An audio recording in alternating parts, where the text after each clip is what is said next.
We're gonna speak about Barcelona today, lads. And just before we speak about Barcelona, like Man City's on a 5-game lose streak. Barcelona's winning a game 2-0 that they end up dropping points. Barcelona goes up 2-0. They are cruising. Raphinha looks like he's having a Ballon d'Or type season, but I can't really tell you it's a Ballon d'Or type season. So I don't want to say Raphinha's having a Ballon d'Or season, because if what Vinicius Jr. did wasn't enough to win a Ballon d'Or, then what Raphinha is doing right now is not enough neither.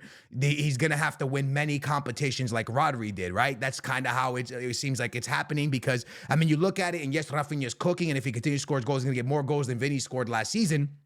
But remember that Vinicius Jr. won a Champions League and also won La Liga and didn't win a Ballon d'Or. We'll get into that whole conversation. But we'll first start talking about Barcelona. So they're cruising, they're winning 2-0. And Raphinha actually could have iced the game. They had chances to ice the game, okay? But in this football, in modern football, and when I say this, I feel like I make myself sound so old, but I'm not even that old. I got a couple white hairs, but I'm not that old, lads, all right? I'm in my young 30s, all right? Relax. But when I was growing up, man, small teams were small teams. And Celta Vigo was never a small team, but there was a big difference between a Barcelona and a lot of other teams. And there was a big difference between Real Madrid and a lot of other teams. But nowadays in modern football, the way professional players, and also just human beings understand how to take care of their bodies, understand how to train by themselves, understand how to use the gym properly, and understand that just at a touch of your finger on your phone, you can figure out how to maintain a great physique and all that great stuff. Teams are just better. Smaller teams now have more money to invest in their players. Players are paid properly. So there is no real easy games in football. Yes, there's favoritism, and there's going to be, hey, this is the favorite for this game, and this is the... But at the end of the day, if you make one mistake, you can lose a game. You could tie a game in a second. And Barcelona makes a terrible mistake. In the 81st minute, winning 2-0, a young Barcelona player does one of the stupidest things that you could do in football. Celta Vigo gets a breakaway, right? And Celta Vigo, Barcelona plays this amazing, a high line, but one player makes a great run, and the young player from Barcelona grabs him, gets a second yellow, red card. Here's the thing. If you let the Celta Vigo player go through, okay, there's a 50-50 chance he beats Ter Stegen to the ball. Okay, fine. Let's say he beats Ter Stegen to the ball. That's fine. So he beats Ter Stegen to the ball. They score 2-1, but you have 11 players. 2-1, 11 players, Barcelona versus Celta Vigo. You would imagine with Celta Vigo pushing everybody forward, Barca with all 11 players, they probably score another one, maybe get 3-1, or maybe they just see the game out and win 2-1. But instead, you're now down a man. You have to play very defensive. And all of a sudden, Celta Vigo ties the game in 2 minutes. In 2 minutes, the game goes from 0-2 to 2-2. GG's. Barca drops points and allows Real Madrid, if they win their game, to pull closer. All of a sudden, Real Madrid has as a terrible of a season they've kind of had to start it, they have a very, very good chance right here of being 4 points behind Barcelona. Okay? That's being 4 points behind Barcelona after losing to Barcelona, after having 3 ties and 1 loss. After having this bad start to a season, you are literally, if you win your game, 4 points. 4 points in La Liga, we know is nothing. Barcelona has Atletico Madrid again, has Real Madrid. They have this team, they have that team. Listen, at the end of the day, oh, and by the way, I take that back. Real Madrid is 2 games back. So Real Madrid wins their game, that's 3 points. Okay, that would be they would be on 30 points. And then if they win another game, which they're behind because they only have 12 games played right now, and Barcelona has 14 games, they would be 1 point behind Barcelona. That's a big difference, bro. That's a big difference when you have an Ancelotti Real Madrid chasing you.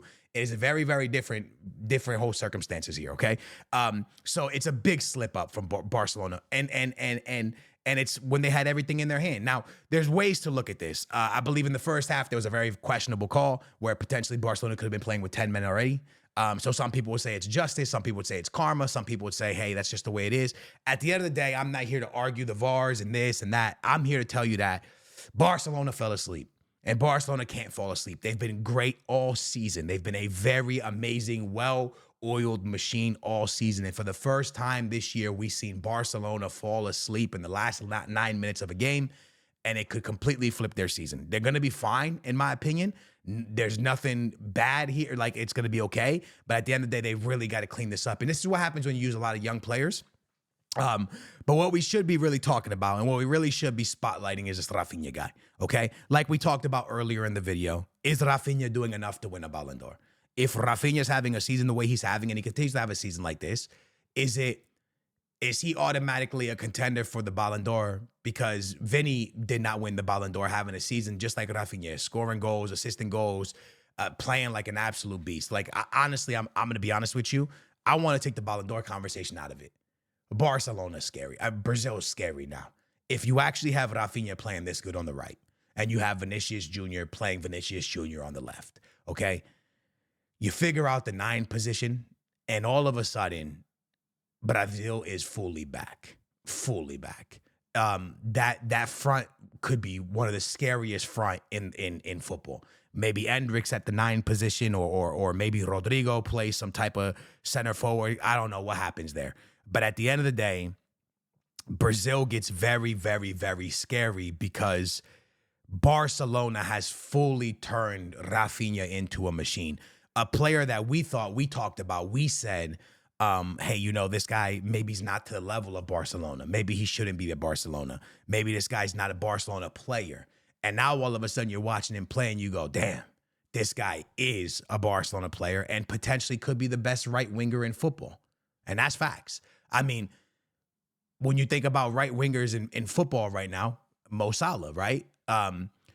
Raphinha's having a season that, he's up there for being a top winger. Now, you look at Mo Salah, 11 games played, 8 goals, 6 assists. You can never, ever write off Mo Salah. 8 goals in 11, he is doing his thing. And the Raphinha has 8 goals, 6 assists in 14 matches. The difference is this. We're not used to it from Raphinha. We're used to it from Mo Salah. We don't talk about it because it's Mo Salah. Mo Salah is one of those players that does crazy numbers every year. We don't talk about it. Well, none of us talk about it because it's just normal for Mo Salah. Mo Salah's been doing this.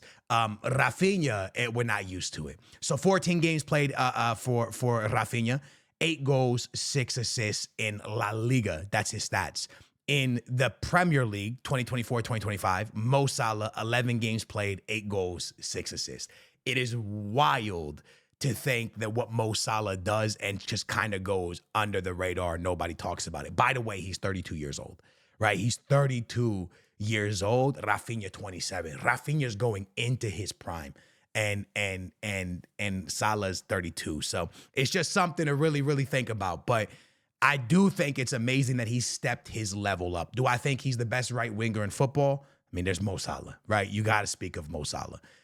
But he's very, very high up there. He is an unbelievable, amazing winger. And he has stepped up incredibly for Barcelona when they needed a player to step up. He has. And I'm very, very happy for him, man. He's a player that went through Portugal. And when he went through Portugal, he wasn't at Sporting for a long time. But while he was there, I never really saw this player I'm seeing today. I used to talk to my cousin. I'd be like, yo, he's all right, you know what I mean? But now I'm like, yo, he's nice. He completely transformed his career, man. He completely transformed how people talk about him. So I'm happy for him, man. I hope he continues to do his thing because I will be honest with you. I know y'all are going to laugh at me when I say this, but it would be nice to see a Brazilian win a Ballon d'Or, whether it's Vinicius Jr. or Raphinha. Or Endrick, anybody, right? It would be cool to see a Ballon d'Or go to Brazil again. It's been a long, long time since we've seen that, right? We thought we would see it with Neymar. We never got to see it with Neymar. But it would be really, really cool to see a Ballon d'Or go to Brazil. Obviously, one went to Spain recently, which we should have got one a long time ago with Xavi and Iniesta. Never got one. You know what I mean? So it's real cool. But it would be very, very nice to see Brazil win a Ballon d'Or with either Raphinha or Vinicius Jr. We'll have to see how it all plays out. The season's long, but there might be an Egyptian king getting one. I mean, keep paying attention to what he's doing because Liverpool is flying. Liverpool is doing unbelievable things in the Premier League. They have a game coming up tomorrow.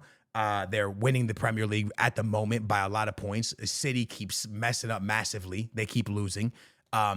And Liverpool can really cook. So if Mo Salah keeps going crazy, who knows what could happen. But the problem is, again, a lot of it comes down to the Champions League. I don't think there's no World Cup or Euro this summer.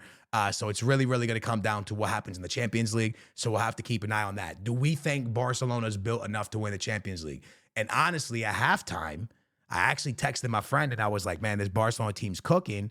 Could they win the Champions League this season? And I'm going to stick with that because they only lost they tied this game due to a red card. Do we believe Barcelona is contenders for the Champions League? And I tell you this, I look you dead in your face and I say, why not? Why not Barcelona? Why not Barcelona winning the Champions League? City looks a mess right now. Who knows what's going on there? I think I know what's going on. They've kind of been on a downfall since Ruben Diaz first got injured. I think Ruben Diaz is a big part of that. I'm not sure if Ruben played today or if he's back, but I feel like since he's been injured, because Portugal's been a mess in the back since he got hurt. Ruben Diaz is out. City looks a mess. Real Madrid hasn't looked like a shadow of themselves. Let's be honest with each other. Who knows what's going to happen there? Liverpool are them this season. 4 wins, 0 draws, 0 losses, 10 goals for, 1 against, 12 goals going up against Real Madrid next. Oh, man, this Real Madrid game. Oh, my goodness. This Real Madrid game. What day is it? Tuesday or Wednesday? Wednesday at 3 p.m. We will be there. We will be there on the front row of my couch, super comfortable with a nice little Benfica blanket over me. This is going to be one. Oh, give me the popcorn. Oh, this is a fire one. Mo Salah versus Mbappe.